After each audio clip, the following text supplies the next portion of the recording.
Hi, I'm Sandy Barker, President and co-founder of Gold Rush Cure Foundation. Welcome back to Rush Podcast from Washington, D.C. Today we're featuring one of our longest and strongest friendships and someone who's dedicated a large part of his adult life to childhood cancer advocacy. We'll learn about Caleb Whan, who's the son of Rob and Monique Whan and brother to Bella from Fort Myers, Florida. Rob joins us as someone who's been a leader and a voice for so many families and worked so hard to see the day when all childhood cancers have a cure. Rob is a very dear friend of ours and a volunteer for Gold Rush Cure Foundation.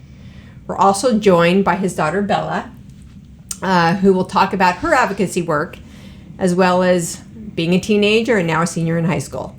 Welcome. Hello. Hi, Sandy. Hello.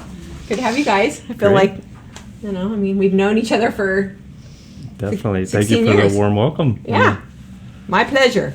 And I do appreciate you guys being here. When you go through what our families have gone through, it is hard to talk about some of these things. But it's also very empowering getting to, share what we've learned throughout the years and that kind of thing. So you've been such a brave voice for so many families for so long, and we do appreciate it so much, because I know sometimes you do that and it doesn't go unscathed. But we were just talking about that advocacy work, while it's not for the faint of heart, it also is empowering, as it gives you a voice.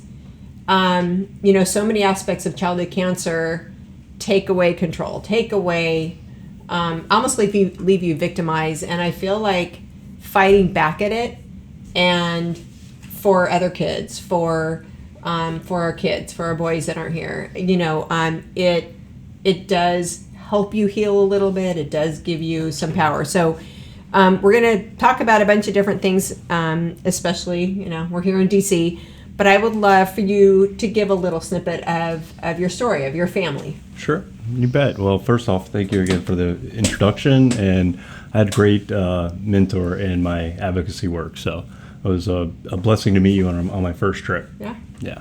And that was back in 2008. Yeah. So Caleb was my son. He was 3.5 years old. This was 2007, and he was diagnosed with a rare form of leukemia, which happens to be the same hypodiploid leukemia that Christian had, Sandy's son. And it was about the same timeline. Christian's journey was a little bit ahead of Caleb's, which has always been made us close, Sandy and your husband Gary as well, that you guys were a little bit ahead of the game and have always been there for me. So I did want to tell you guys thank you so much for that. Mm-hmm. And Caleb, before he was ill, just the perfect little boy, and the biggest thing that the symptom that he had for his disease was bone pain, and so his leg was hurting, and he made up a story that he had fell on a toy jumping off his bed. So there was never an incident where we saw that he had hurt himself, but he was complaining in that way, and we kind of likened it to that's just the way he wanted to explain the pain. He's a little boy. Right. And so the pain actually started in his leg, and he was casted in his leg. They couldn't find anything wrong with him, but there was toddler fractures that were common, and so they assumed that might be a possibility. And so they casted his arm or his leg, and then he had pain in his right arm, and it was the same side of his body. So the orthopedic did the same thing, cast his arm as well, and the obvious third limb was bruised and injured, and so they took the cast off, ordered blood work, and in short order we had blood work that revealed leukemia. Of course, they always say it could be something else, but we went right into the oncology world at that point. Yeah. And the induction, the beginning is all the same, and then the hits just kept on coming. We thought we were, standard risk leukemia, very curable these days, and it just kept getting worse and worse with the diagnosis and the further studies into the blood. He had the hypodiploid, which is a low chromosome count, and it makes the cancer extremely resilient to the chemotherapy. Yes. The TP53. You know what's so ironic about this, and I 100% resonate with what you just said. You find out, you're told your child has cancer. Okay, that's going to take any parent to their knee. It's just going to. And then they come in and say, oh, but it's just leukemia. Like you're supposed to celebrate that. Yeah. Oh, it's curable. The good one. It's the good cancer. It's the good cancer. I mean, that's messed up. But anyway, it's a good cancer. And so you're like, well, yay. I mean, like, okay. I mean, it's so surreal to celebrate that your child has a good kind of cancer. I mean, it's so real. It's so I remember that moment when they came in and said, oh, it's B-cell leukemia. You know, and at this point, we know a lot about cancer now. We didn't then. You know, we were living our lives and enjoying our kids and that kind of thing. And so Rob and I have very strong hearts to families going through this because, you know, that it's just such a hard road. And what you just talked about, when we met each other in DC, Christian died December 2027. December 07. And then Caleb died three months later. And when we met in DC for the first time, you know, of course you say, what did your son have? What did your son have? And hypodiploid ALL is very, very rare. And when we found out that both of our boys had that, it just bonded us. Right. I'm not the kind of bond you want, but it was just because we get that we knew it was very challenging type of cancer to beat. So I think that has from the beginning kind of bonded our families. And at the time, I was told like 8 to 10 diagnoses a year in the United States. Yeah. And just I'd never met anyone either that had hypodiploid or a child with hypodiploid leukemia. And I never thought I would, honestly, but God put us together in the right place, and that was DC. Here we are. Yeah, I know. All these years later. Yeah. You probably regret going on that trip just like Jeremy does. No. It's been awesome. So after diagnosis, he did well through treatment. I mean, every benchmark was just passed with flying colors. It was unbelievable. And with the hypodiploid diagnosis, I remember being told about 15 to 20% chance. But that was a flighting thought. It was like, okay, doesn't matter. It's one step at a time. Mm-hmm. And so you don't dwell on the outcome. You dwell on every hurdle of the every benchmark in the treatment. Mm-hmm. And so first phase of treatment went well. We were put on a fast track protocol to get a bone marrow transplant. And we did not have a match for Caleb, so it was suggested to use umbilical cord stem cells, and Duke was the first in the world to use umbilical cord for stem cell transplants. Hertzberg, yeah, Dr. Hertzberg. Yeah, and they were the most successful, and that's where we went. And we left. He was diagnosed in August. By the end of October, we were in Duke, and this one sitting here was 2 months old when Caleb was diagnosed. So we had pretty much pretty big, good sized family network. We handled it a little different than Sandy's family. We were able to be in Duke. I was there. My work I was able to do remotely. My mother-in-law lived with us at the time, so we were able to bring the baby, and that was definitely necessary. Yeah. I know the isolation of being alone with your child and not having the family around has got to be just horrid. It's horrid. Yeah. Yeah. And so Duke, same story. I mean, everything was great. Benchmarks passed. We were prepared to stay inpatient for 90 days post-transplant, and we were out in less than 3 weeks. He engrafted, record time, was doing awesome. And everything was awesome. We were packed up, literally ready to come home. And the big benchmark in the bone marrow transplant is 100 days. That's a big study they do and determine if you can go home. But we were already on track, and they knew, they're like, oh, everything's going to be fine. So we got a little ahead of that. And at the 100-day studies, it revealed that the leukemia was back. So we were just devastated. And having made all the preparations already, they said, well, go ahead on home. Whatever treatment is in the future, we can do at home.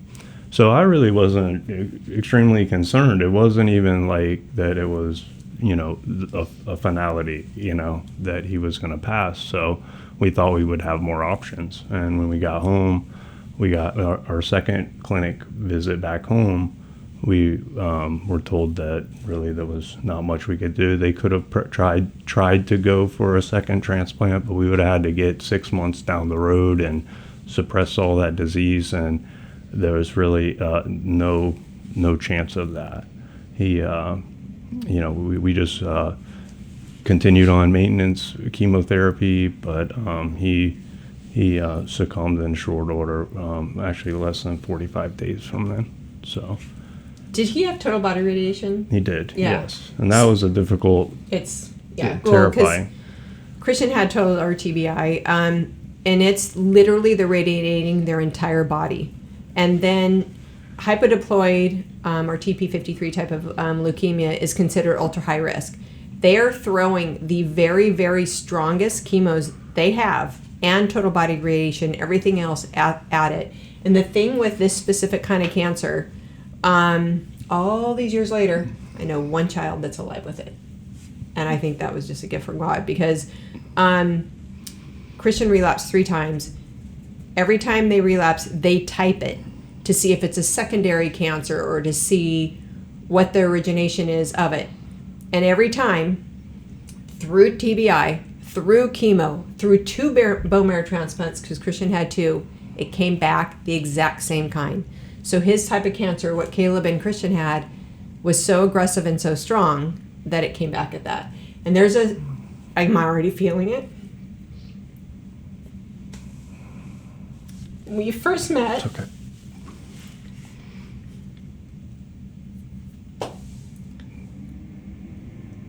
I feel like I was ahead of this because we went through the journey a little bit before you.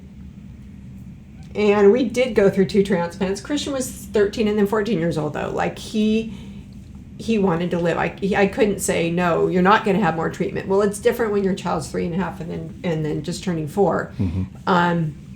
They don't understand that aspect of it.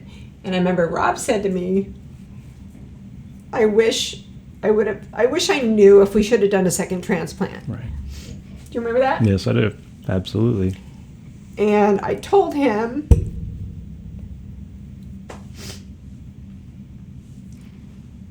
some of my hardest memories that I have of Christian is from that second transplant, because there's no data that shows it has ever worked, but the amount of suffering that came from that one. Mm-hmm. And so I said, you did the right thing. You spared Caleb from going through more than he already did. And it's just, again, another kind of bonding moment for us from parent to parent of a child with a very, very aggressive cancer.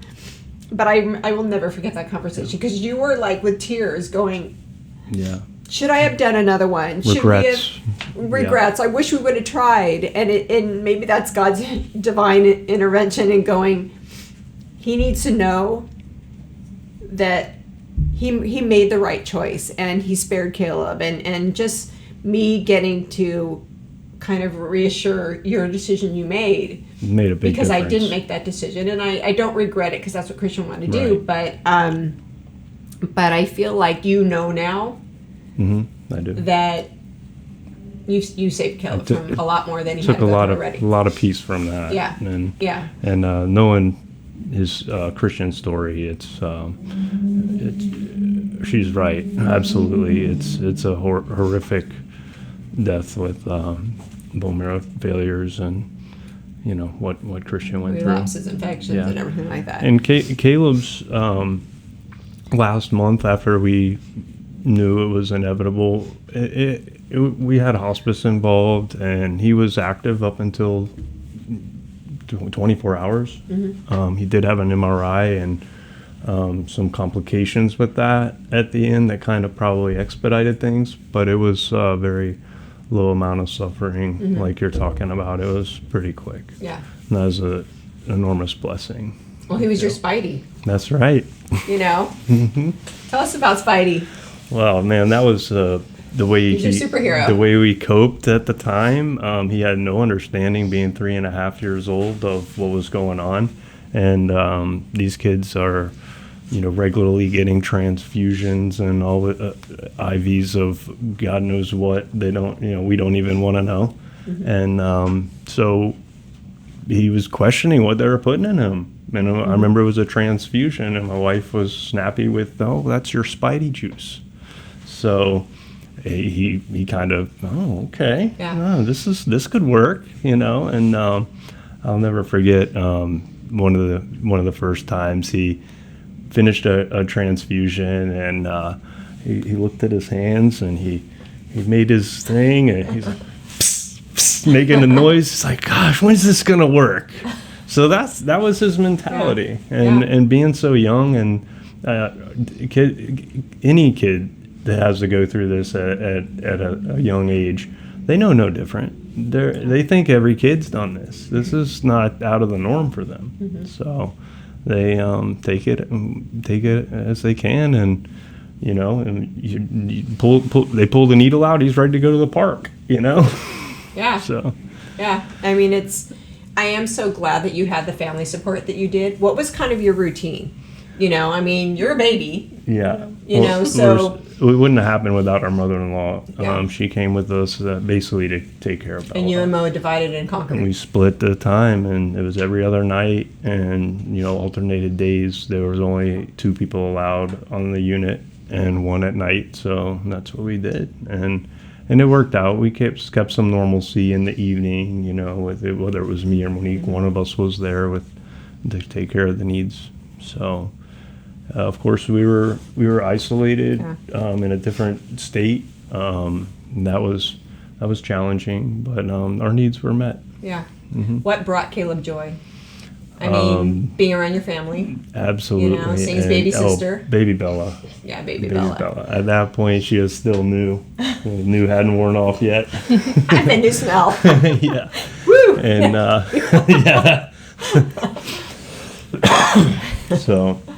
No, he loved that. He was, and his dog Tigger. We left our dog back home, and my brother-in-law stayed at the house, and he always called wanted Tigger to see her or play with her.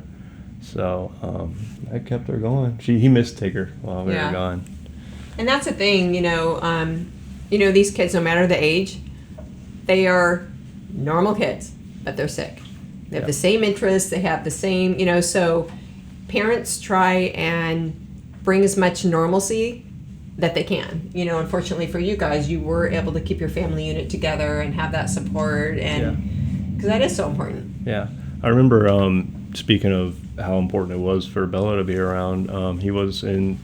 It was post transplant day. We were still on the unit.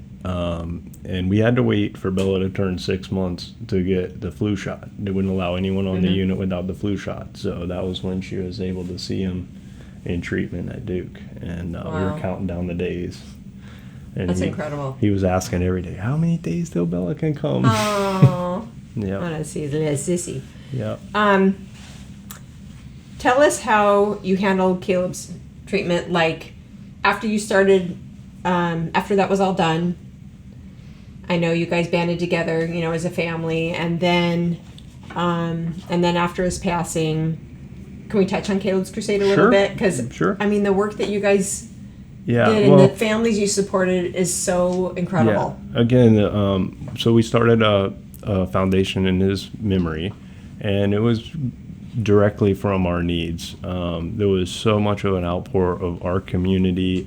You had a lot of community support. Yeah, my work and.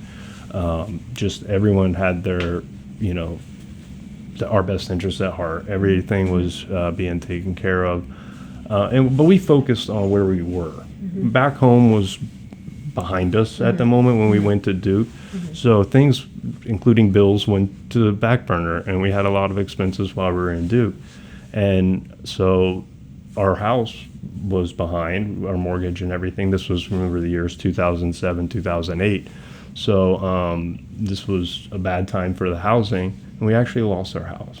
So at that point, we wanted to do something to financially support the local families back home. And we're from South Florida area, so the need is, the demand's there. And that's what we did. We wanted to help with as much assistance at the appropriate place and time as necessary. Our largest goal was in the neighborhood of a mortgage supplement during treatment, especially when they have to leave like we did. That's kind of the niche we were looking for. But of course, you grow relationships with the families, and they're going to ask for what they need. So whether it was a telephone bill or you name it, we've done it all. So that's where the need came from, and we started that right away. It was 2009 when we got our 501c3. So we helped a lot of people. You did. And really met a lot of people. We were, like, you were a mentor to me. We were able to help people through the journey. And I really wish more people knew about how many kids pass, because especially when you get into a foundation like ours and you're reaching the people that are really hurting the most, the situation is not good. No. And there's a lot of loss. Yes. And we continue to go through that, even through these events and the people we meet. So it's just got to stop. It does. And again, this is a testament to this family.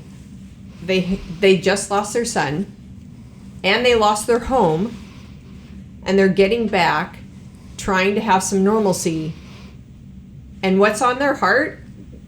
We need to turn this around and start helping other families that have been in our shoes. That shows their character, that shows their heart.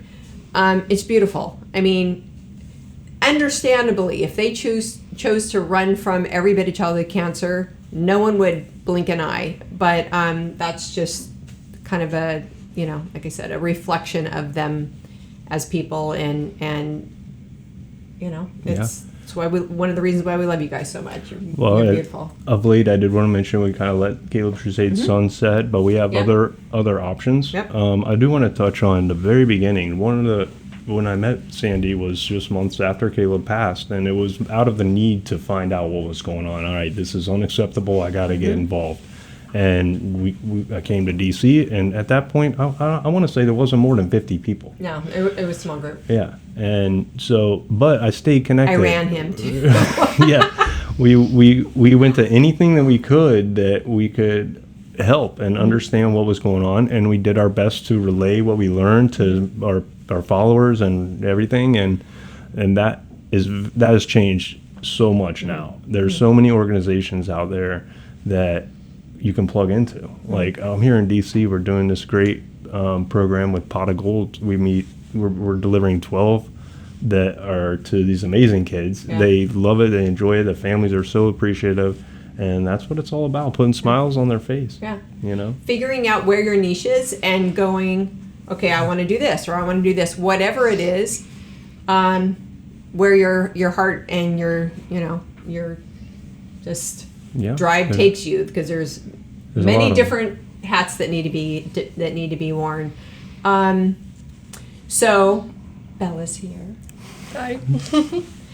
What's your relationship like, and what have you seen? I mean, she was very, very young. She's amazing. When he was diagnosed and then going on, and so what have you seen her overcome? Because I know, it's Gold Rush Cure Foundation loves siblings. Each Pot of Gold, which is Pot of Gold's our gifting program that Gold Rush Cure Foundation has, we include the siblings in them, because we know personally the siblings are not unscathed in this whole journey. It's very, very hard. It's very scary for them too. So, she was little, but I mean, Bella grew up with us doing the foundation work, and that is, as you know, a never-ending fundraising endeavor. And you guys fundraised a lot. Yes, we did a lot of Tireless events you guys did, with yeah. large events, concerts, and Yeah. things like that. Yeah. Food shows that take a lot of organization. So, and she was right there. We were the biggest challenge with the events were the massive amount of volunteers we needed. Sometimes upwards of 100 volunteers. She was one of them every time. I don't care if she was handing out water bottles or checking people at the gate when she got older. It was just what she wanted to do, and we didn't enforce her. It was always her choice, and she followed right in our footsteps. But at this point, the connection with a mortgage payment, that the parents are getting is way different. So she's got her own vision and how she wants to help the siblings and what she wants to do, and it fell much in line from that experience in her life. And my wife and I have struggled. I've already mentioned financially, so that's hindered things in our life. And of course, any marriage is going to have strain, and this on top of it is even worse. So we've been able to stick it out and stay committed, and Bella's been right there with us, and she's witnessed all that. She's had some tough knocks, hard knocks in the past 10, 15 years. Yeah. Well, what you just said about, again, talking about losing your child, losing your home, that kind of thing. Marriages, when you lose a child, don't usually make it. Yeah. They don't.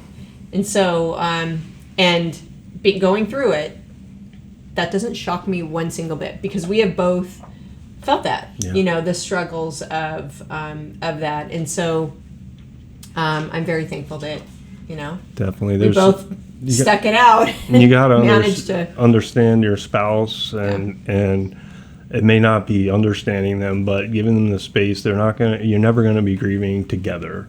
You're always on your own path. In different ways. I could have a great day and my wife's sitting there in bed, and she doesn't want to be messed with. And that's the right thing to do that day, So it's tough to adapt, but the statistics are not good. We need to do better on that, and anyone that's watching this could talk to either one of us, and there's definitely ways to do it. I think that's great advice, because my husband and I went to counseling and everything, and that is great advice, because I know some questions that did help, some ideas that helped us. Sure. One of them is what you just said. Take your corners. Some days you're going to grieve like this, you're going to grieve like this, and sometimes you need to be by yourself, and sometimes you need that support. Right. It's being able to verbalize with each other what you need. Yeah. And, well, you don't need the space you need. Yeah. And exactly. And there's also a dynamic where some of the spouses don't think the other is grieved enough. That's what I've heard the most of separation and divorce, is just that they didn't care. They just closed the chapter and moved on, and that can't be true. Yeah. The father, if he's that way, he just doesn't show it. It doesn't mean he's not grieving. I can tell you. Yeah. And I feel like the focus is always on the mom, way more than the dad. And I never understood that, because you're the parent too. So, it's both. In a lot of ways, with the financial burden, the father carries a lot more of the outside factors. Yeah. So, okay, what advice would you give a father going through this? Even if their child's a survivor, like, what would you, this journey's hard from day one. Yeah, well, I could only share what for the really wife, helped for their child, exactly. And I'll tell you exactly. And it was our good friend Steve. I met on that same trip. Steve Green. Yeah. And he said, man, the best thing I can tell you is it doesn't get any better. You just get better at it. And that's the quote of the day right there. Wow, that's profound. Simple but profound. Yeah, and it's true. And any type of grief, you can reflect on that. Whether it's your mom, your grandparents, time sets it a little different. You're gonna have your anniversaries or just your random thing that triggers you, and it could take you back to that day and that amount of pain. But it's not every day. Yeah. Okay, so tell us about some of your advocacy work. What are we've done this.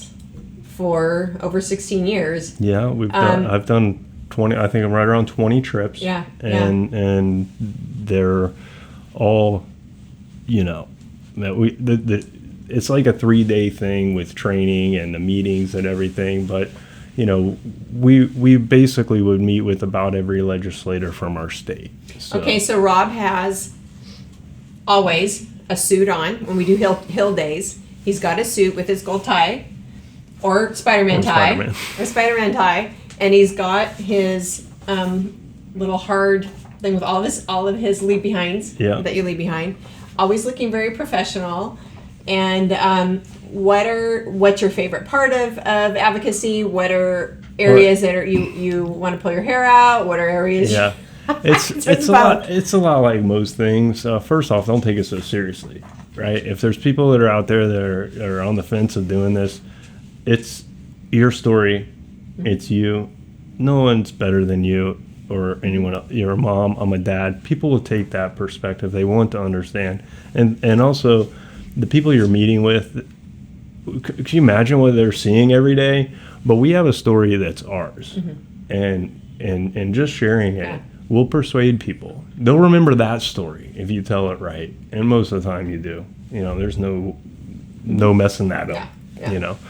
And so being comfortable doing that. Usually it's with groups. You have other people that can jump in and help if you get tripped up. But the big thing is you're going to have bad meetings. You're going to have good meetings. So the good meetings are going to keep you coming back. Mm-hmm. And, I had one, I was a new congressman for my district that I met with. And I actually brought him a shirt. And he had heard of us locally. So that was the in that we had.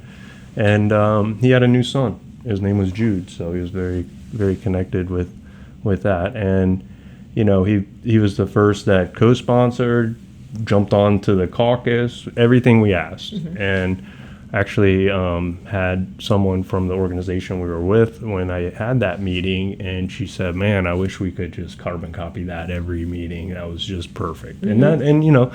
That might be my best meeting. Mm-hmm. And that's okay. But that's what keeps me coming back, Mm-hmm. And we've made leaps and bounds. Just last night, finding out that over 50 new drugs have come to market in the last 5 years, 8 years, maybe. We'd have to look at the date, but the Creating Hope Act, we lobbied for years for that. Yeah. And then the reauthorization and everything else. So, but that blows my mind because when we started, there was 3 drugs that were made specifically for pediatrics in 40 years. Yep. So. And I think for both of us, because our boys had something so rare, when we did a little digging and found out how grossly behind the childhood cancer treatments are, these kids are going in and fighting with everything they have, taking everything that's thrown at them, and being given drugs that are literally archaic, 30, 40 years old.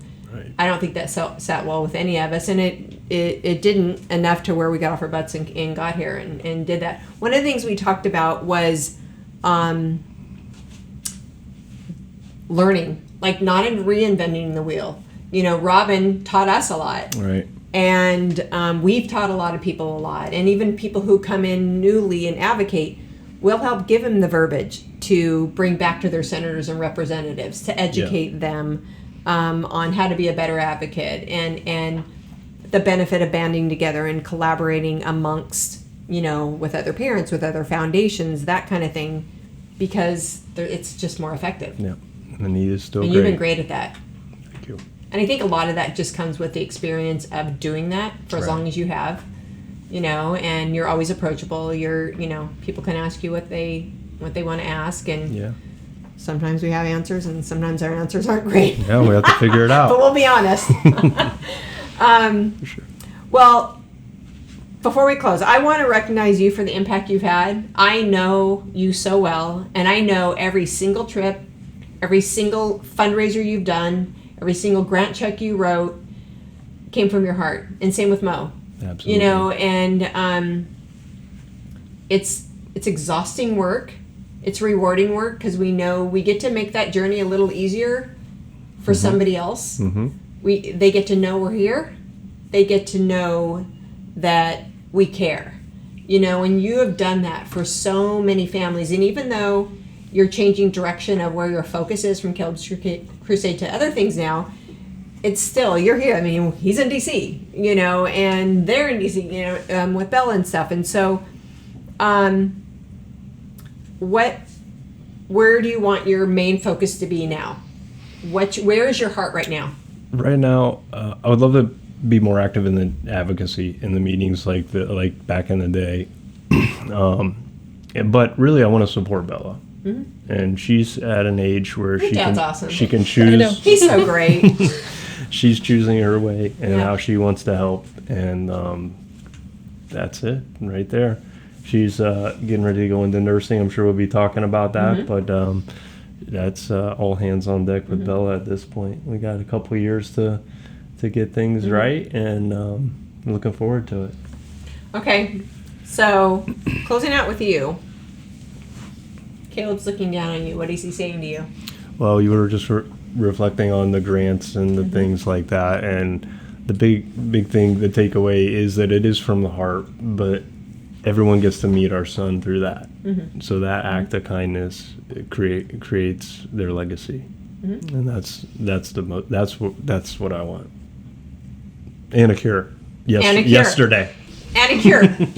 What I mean though is, when he looks down on what you've done, not just since he passed, but since the day one of his diagnosis, seeing the road that you've gone these last over 16 years since he was diagnosed, what do you feel like he wants to tell you, or he would tell you if he was here today? And don't be modest, because I know what he would say. Well, it's all for him. I don't know. That's a good question. I hadn't really pondered before, but I hope he's proud. I know he's proud of the impact we've had, and just wish he was here to mm-hmm. celebrate it all. No, he would absolutely. I feel like seeing the impact you've made, fighting for other kids, helping other families. I feel like he'd be obviously very touched on what you've done with his life and legacy, mm-hmm. but also, thank you. Yeah. You know, he was a caring little boy. Right. And I think it would be probably very surreally humbling, but touching to him. Mm-hmm. And he'd want to thank you for it. Yeah. And Mo. That's our outlet. It's the way we continued our relationship with him. Yeah. So. Yeah. Okay, it's time to switch gears. Now, Bella, you're in the hot seat.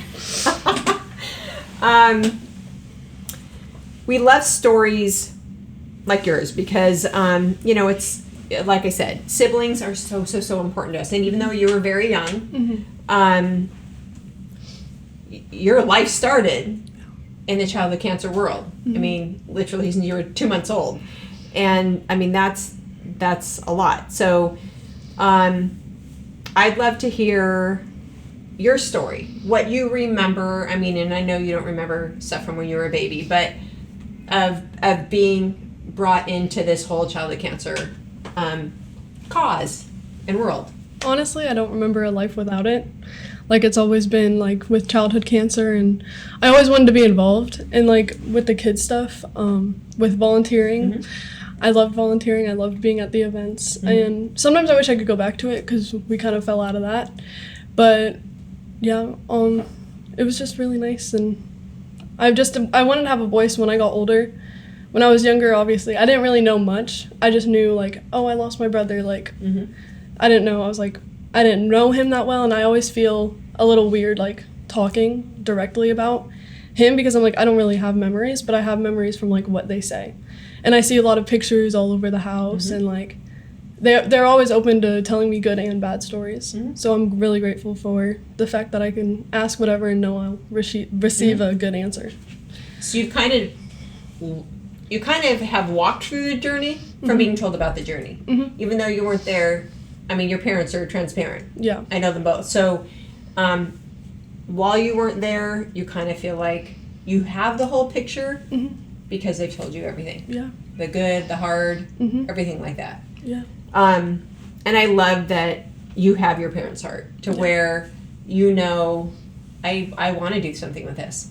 You know, this is important to me. This isn't okay where things are, and no, you know, for the siblings, they're on my heart and things like that. And you've kind of taken that and you've run with it.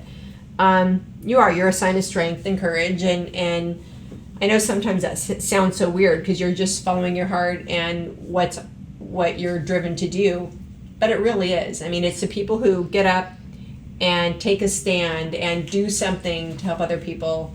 That's how change is made.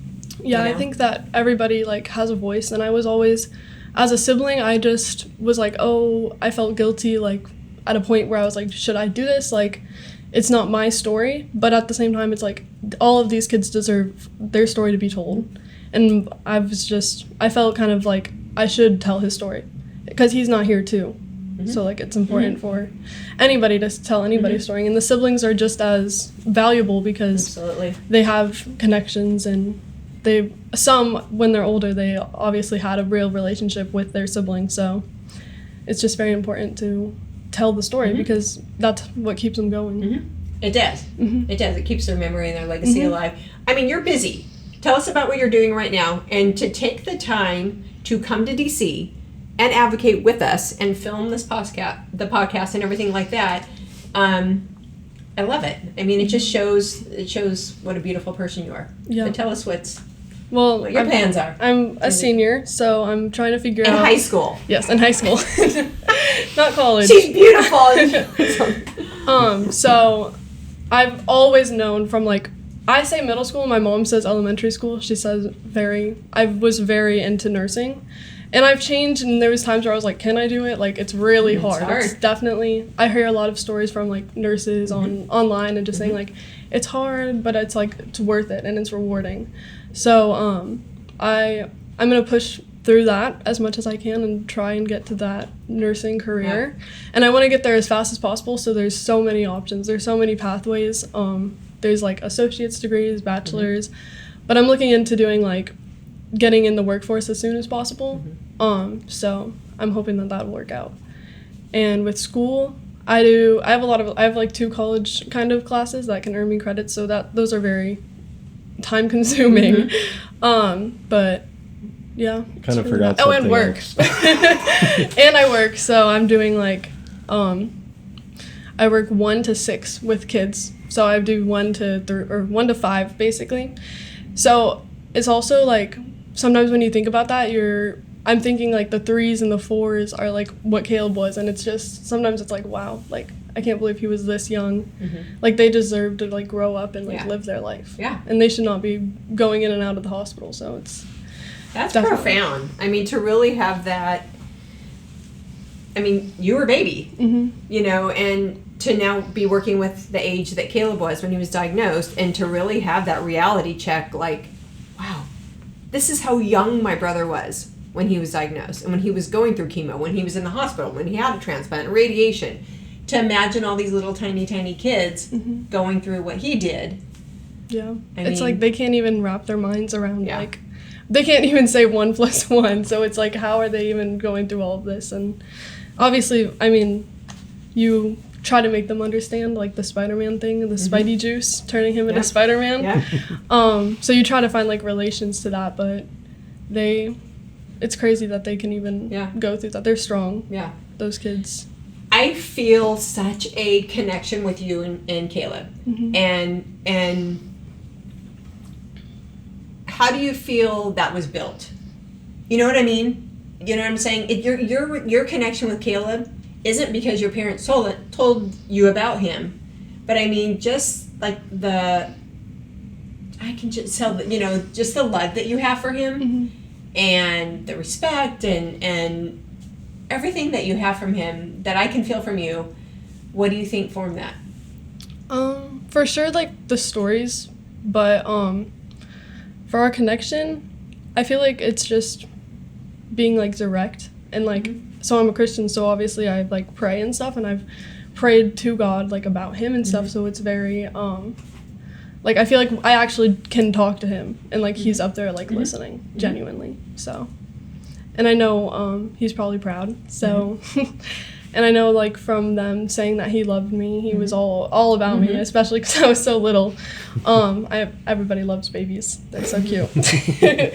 But I just feel like he loves me, he's proud of me, and I know that he's not here, but I know he still feels that. And I mean, obviously I didn't get to see him grow up, but he got to see me grow up, so I think it's just looking on the guardian angel. Yeah, looking on the bright side and watching out over his little sister. Yeah, knowing that he's here for our whole family. Yeah. I'll have to say I was so grateful that she had a big brother, but I just didn't want him to have to watch her from heaven. Yeah. True. I mean, okay, well, that's kind of a great question. I mean, what part of this, since you were little, has been tough for you? I mean, I'm sure seeing your parents. Yeah. I mean, you can't sugarcoat when you're missing your child and when you're going through all this. You can only be so much of an actor, and the rest, what you just saw, in the beginning. I mean, it's there. It just is, and so I'm sure that was hard for you to see that. But besides that, I mean, what part of this journey hurt your heart a little bit? Just not, like, getting to actually know him and grow up with him. I see siblings with their like other siblings, and knowing that they were older and that they actually got to build a relationship. Yeah, I guess it's kind of like envious of that. Yeah, of just not being able to have that relationship. Yeah, and like relating to that, because I always found people asking me, like, do you have a sibling? Like, that's a normal question. But it's, for me, it's like, what do I say? Like, am I going to really, but am I, like, really going to get into, like, that whole thing with this person? It's like, am I going to know them long enough to really get into that? So it's like, I know. I usually do say yes. It's always yes. Okay, but then it's like. So what's tricky, and this is tricky, is people say, how many kids do you have? I say 3. The tricky question is when they say, how old are they? And I'll say Garrett's age and Kendall's age. And like you said, when it's someone you don't know, you don't want to say, and my son's forever 14. I mean, it is. It's a can of worms, and they're like, what? I mean, it's something that you kind of. It's a hard question to ask. It is. It's a hard question to ask or to answer. And then, like, you don't want them to be, like, everybody's always, their automatic thing is, like, oh, I'm so sorry. And it's, like, for me, not knowing him, it's, like, oh, it's okay. Like, I didn't really know him. So it's, I feel like that's also another thing where it's, like, that you don't want this person to just automatically feel guilty for you. Yeah. And especially being, like, not knowing him, it's, like, it's okay. Like, you don't have to feel bad. Like, so it's, like, I know you guys are probably different since you are the parents, but. Yeah. Well, there are certain moments that are like that. Yeah. You have been involved in so many different childhood cancer activities and events and things like that. Have you felt a sense of empowerment and purpose, and even though you don't have to? Yeah. You do not have to be doing this. I mean, how does it make you feel when you work in an event and the fruits of your labor are being able to make a sibling feel better, like whatever you're focusing on? How does that make you feel? I feel like the volunteering and stuff is almost like another connection to him. So it's like I'm helping these people, and it's just like helping him, like if he was here. Yeah. So it's just like that. Supplements your time with them that you don't have. Mm-hmm. Yeah. Oh yeah. That's great. That is a great way to look at it. I just like telling his story, so it's keeping his legacy alive. Yeah. Yeah. And that does feel good, Yeah. I know your dad's had a lot of your mom too, but your dad's here and we're talking, so we're gonna focus on him, even if he doesn't want that. He's had a lot of influence in your life, and how has your mom and dad influenced you as a person, as having the beautiful heart that you have? I mean, because you could look at what they do, and they've done since Caleb passed, and go, I don't want to do that. That's hard. That's a lot of work. That's a lot of emotion. You do that, and then I'm good over here. But that's not what you did. I mean, how have they, not just for Caleb's crusade, for parents of a son that passed and all that. But just as parents, how have they influenced you? Well, my dad was, obviously since '08, I was born '07, so he was always like going on these trips to Washington, D.C. And when I was younger, I didn't really know, I didn't understand it. I just thought he was away on like a business trip. But when I got older, he like explained stuff, and like I'm like, oh, that's really cool, and being on phone calls with all of you guys. And so I always remember that. That was always fun. It was our non-paying business trip. Right. On the way to our meetings, we always caught up on the phone. I remember that. So Yeah. I just, them saying like, him doing all of this, I guess kind of motivated me to like want to do it. I wanted to see what he was doing up here. Yeah. When I went for the first time when I was like 13, so it was 8th grade, and that was, I'm pretty sure a few years before I like begged you, like I really wanted to come up here, and I really wanted to see what it was about. So, and I know my mom, she probably would have came up here and done advocacy. I know it was a little bit different, like their grieving was different, and I know I feel like you grieved by like taking about action, it, and she and grieved that more by like taking a step back. Yeah. And by the way, both are fine. Yes. You don't have to, there's no right or wrong way to grieve when you lose a child. I mean, it's just, or when you have any loss. I mean, it's just whatever you need to do, that's what you should be doing. So don't feel guilty or not, for doing something or not doing something, because you need to do what's right for you. So your parents knocked it out of the park raising you. I mean, you're amazing.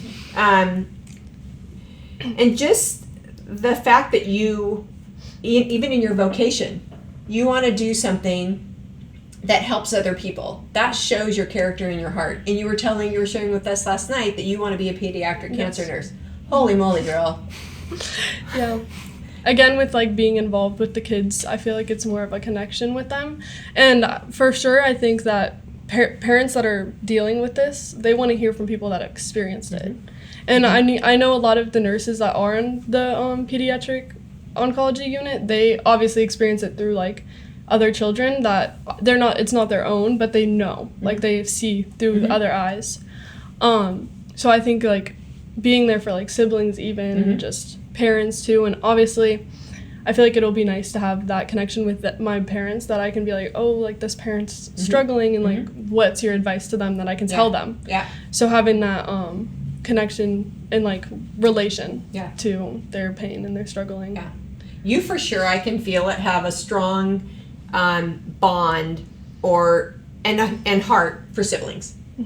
I mean, even though you were so tiny, tell us about that. I mean, because I really feel like your heart really is there with siblings. Yeah, well, I really believe that just like if you're able to tell their story, because especially if they're not there, they like you can relate. You're a child, especially if you're a younger sibling. Like you're just as powerful as anybody else, and I just think that that's pretty powerful. Just being a sibling, it's tough, and I think a lot of people like obviously overlook it. But I love your I guess love towards the the siblings. So I just think it's very powerful, and being a sibling is really easy to relate to. And that's one thing, because Gold Rush Career Foundation does so love siblings, because we get it so hard. And so that's one kind of little tidbit of advice that I would love other foundations to kind of remember the siblings, because they do feel neglected. They do feel sad that they're seeing their sibling go through this. And so I absolutely love that that's what we usually hear, when we deliver pots of gold, is thanks for remembering the siblings. Any words of advice, even though you were tiny, you've been in this and you've been around siblings, that you would love to tell a sibling, a brother or a sister who's going through this? I would just say like get involved. I know sometimes it's tough, it's difficult, but getting involved in like speaking your truth, your voice is, like I said, just as powerful as theirs, and anybody else's, any other advocate, it's just as powerful. So I just think that you should definitely speak up and try not to feel so like resentful towards it, because it's definitely a hard time, especially if you're an older sibling. It's hard for like anybody, and losing anybody is difficult. So I know it's difficult to get through it, but it's definitely something that's empowering when you get through it, and like speaking it. It's healing, and it's taking lemons and making them into lemonade. It's not letting that hurt be wasted, and I think that's with us too. And being Christians, it's taking something that is arguably the biggest loss you can go through, and using it for good, and using it to help others. And I think that's we have a heart for them. We care, and I feel like we feel our kids going, good job, Mom, good job, Dad, good job, Bella. What is Caleb saying to you? I know he's proud of you. I know your big brother in heaven. What is he saying to you? I think he is proud of how far I've came, and I think he's thankful that I have the motivation, even though I was so young. Like, he's just thankful that I have spoken up and told his story, rather than pushing him aside and not letting myself build that relationship with him. So I think he's just thankful, and he's proud, and I'm sure you'd say I love you. So yeah. And I love him too. Yeah. He'd say I'm very proud of my little baby sister Bella, and Baby Bella. I'm proud of baby Bella, and I love you. Yeah, for sure. Any last parting comments before we go? We covered a lot today. Yeah. They're amazing, as you got to see. Their hearts are golden, and they care so much. And I'm so thankful for meeting Rob all those years ago, for bringing our families together, for getting to meet Mo, for getting to meet you, and your mother-in-law, like everybody. It's a beautiful family, and it's families like this who make the childhood cancer journey a little bit easier for other families. It is a hard path, and it's so wonderful when you're not doing it alone, when you feel like somebody has your back, when you feel cared about.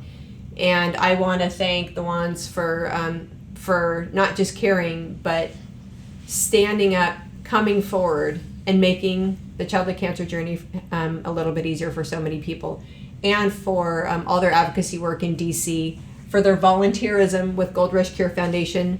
They have delivered many pots of gold in Florida for us, and just for the friendship. I love you guys so much, and Thank you for everything too. This is just another step in our journey. Yeah. Thank you so much for joining us today, and until next time.